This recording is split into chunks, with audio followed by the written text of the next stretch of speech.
One bad game here and there, I will be a bad captain. हे वाक्य होतं रोहित शर्माचं. कधीच तर वन डे वर्ल्ड कप सुरू असताना, रोहित बॅटर आणि कॅप्टन म्हणून धुवा करत असताना.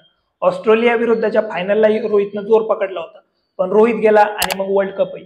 भारतानं आणखी एक आयसीसी ट्रॉफी नॉकआउटमध्ये जाऊन हारली, पण तरीही रोहितवर टीका झाली नाही आणि चाहत्यांनी आणि समीक्षकांनी रोहितला पाठिंबाच दिला.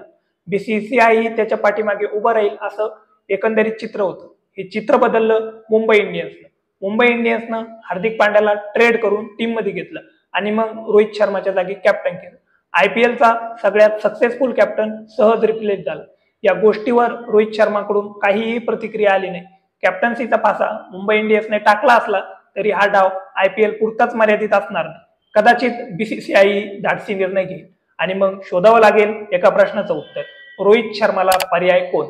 उत्तर काय मिळतंय पाहूया या व्हिडिओतून. नमस्कार, मी ज्ञानेश आणि तुम्ही पाहताय डीसी मराठी. पण त्यापूर्वी जर तुम्ही पहिल्यांदाच आपल्या चॅनलवर आला असाल तर आपल्या चॅनलला सबस्क्राईब नक्की करा. पहिला प्रश्न येतो, बीसीसीआय रोहितला काढण्याचा निर्णय घेईल का? रोहितच्या जागी हार्दिक पांड्या कॅप्टन झाल्यावर मुंबई इंडियन्सला प्रचंड विरोध सहन करावा लागला. त्यांचे फॉलोअर्स सुद्धा कमी झाले. कधी नव्हे त्यांच्याच फॉलोअर्सनी त्यांची मापं काढली. मग अशा वेळी बीसीसीआय खड्डा खोदून त्यात उडी कशाला मारेल?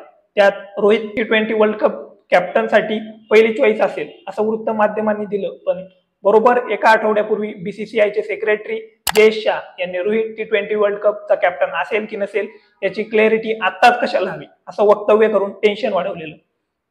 त्यात जूनमध्ये होणाऱ्या T20 वर्ल्ड कप आधी रोहित एकही T20 इंटरनॅशनल खेळणार नाही. त्याने शेवटची इंटरनॅशनल खेळली होती ती 1.5 वर्षापूर्वी. रोहितनं व्हाईट बॉल क्रिकेटमधून ब्रेक मागितला होता, जो आयपीएल नंतर संपतोय. टीम इंडियाच्या व्हाईट बॉलचा सेटअप हा रोहित नाहीच आहे. फक्त याच कारणामुळे बीसीसीआय रोहितला काढण्याचा निर्णय घेईल का? तर मुंबई इंडियन्सने रोहितला काढून हार्दिकची निवड करताना फ्युचर रेडी होण्याचा प्लॅन बोलून दाखवला असला तरी मागच्या 3 वर्षात ट्रॉफी जिंकण्यात आलेलं अपयश आणि रोहितचा परफॉर्मन्स ही मुख्य कारणे होती. याकडे दुर्लक्ष करून चालणार नाही. भारतासाठी खेळताना रोहितकडे फॉर्म असला तरी त्याची दोन वर्षात 3 आयसीसी ट्रॉफीज हरल्यात. 8 वर्षातील आयसीसी ट्रॉफीचं अपयश पुसायचं असल्यास बीसीसीआय पहिली स्टेप उचलणार बदल करण्याची, नवा सेटअप बिल्ड करण्याची, ज्यात पहिला खेळाडू बाद होऊ शकतो तो 36 वर्षाचा कॅप्टन रोहित शर्मा. आता बघू दुसरा आणि महत्वाचा प्रश्न: रोहित शर्माला पर्याय कोण? याची सुरुवात करूया T20 मधल्या पर्यायापासून. रोहित मागच्या 1.5 वर्षात T20 खेळलेलाच नाही. त्याच्या अनुपस्थितीत संधी मिळाली ती हार्दिक पांड्याला आणि सूर्यकुमार यादव यांना.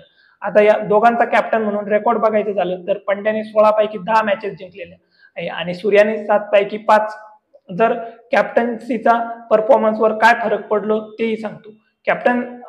हार्दिक कॅप्टन असताना त्यांनी 15 इनिंग मध्ये 216 रन केले होते आणि त्यामध्ये एक 50 आणि एकही सेंचुरी आली नव्हती आणि त्याचा स्ट्राईक रेट होता 124.36. दुसऱ्या बाजूला सूर्यकुमार यादव कॅप्टन असताना त्यांनी 7 सामने खेळले होते. त्यामध्ये त्यांनी 300 रन केले आणि त्यामध्ये 250 आणि 1 सेंचुरी आली होती. त्याचा स्ट्राईक रेट होता 164.83. मग हार्दिक आणि सूर्यकुमार यांच्याकडे T20चा कॅप्टन म्हणून संधी कोणाला मिळेल? तर याचं उत्तर आहे हार्दिक पांड्या.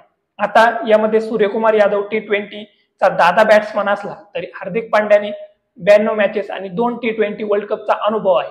त्यामध्ये मागील 2 आयपीएलच्या सीझनमध्ये हार्दिक पांड्याने गुजरात टायटन्स या संघाला आयपीएलच्या फायनलमध्ये ही नेलं होतं आणि आता पुन्हा तो मुंबई इंडियन्सचा कॅप्टन असेल. साहजिकच कॅप्टन म्हणून खेळायची ही हार्दिकची जमेची बाजू ठरते. त्यासाठी वय हा फॅक्टर सुद्धा.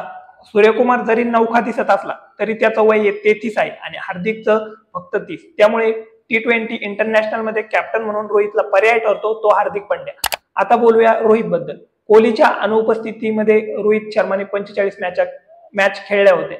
त्यामध्ये 34 मॅचेस विन झाल्या होत्या. त्यामध्ये 44 इनिंग्स मध्ये त्यांचे रन आले होते 2047. यामध्ये 14 50 आणि 4 सेंचुरी होत्या आणि त्याचा ऍव्हरेज होता 55.32 आणि 45 मॅच मधल्या 10 मॅचेस या वर्ल्ड कप मधील होत्या आणि त्या भारताने 1 साइड जिंकलेल्या.